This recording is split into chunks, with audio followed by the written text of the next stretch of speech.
पर अभी के बाद गलती फिर से ये लोग भाई भाई हो गए ना, तो इन लोग से गिरा आदमी कोई नहीं होगा धरती पे। झुक जाओ, अगर रिश्ते बचते हैं तो झुक जाओ, लेकिन लगता है कि भाई सिर्फ आप ही को झुक। नमस्कार, मैं कार्तिक और आप सभी का स्वागत है हमारे इस चैनल में। फिलहाल इस वक्त की बहुत बड़ी खबर निकल कर आ रही है कि खेसारी लाल और अक्षरा सिंह का नोक झोंक तो चलता ही रहता है।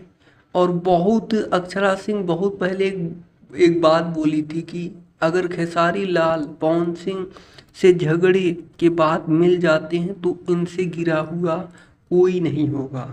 बस उसके बाद क्या था, खेसारी लाल यादव ने इसी बात का जवाब 2-3 दिन पहले इंटरव्यू में दिया। उनके घर पर पूजा पाठ था और स्टूडियो का ओपनिंग था, उसमें उन्होंने पूरी तरीके से इस बात का जवाब दे दिया और फैंस के मज़े लेने में कहा कि पीछे रहने वाले चाहे अक्षरा जी के फ़ैन हो या पवन सिंह के, चाहे खेसारी लाल यादव के, बस सोशल मीडिया नेटवर्किंग पर थल्ले से शेयर कर दिया। इसे अब बस एक दूसरे के फैंस मजे ले रहे हैं कि अक्षरा जी ने यह कहा तो खेसारी लाल ने यह बोल दिया, खेसारी लाल ने यह कहा तो पवन सिंह ने यह कहा। मतलब कि एक तरीके से यही चल रहा है, एक दूसरे के फैंस मजे ले रहे हैं।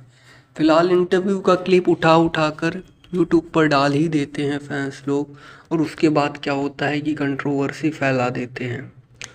तो ऐसा नहीं करना चाहिए किसी भी फैंस को कि भाई क्यों किसी की इमेज ख़राब कर रहे हो। आप लोग भी आप किसी इंटरव्यू का क्लिप उठाते हो, उसको रील्स पर डालते हो और वो रील वायरल हो जाता है, तो भाई कोई देखता है, उनके फैंस लोग देखते हैं तो नाराज़ होते हैं ना। तो ऐसा मत किया करो, ये वही करते हैं जो कि हेटर्स होते हैं।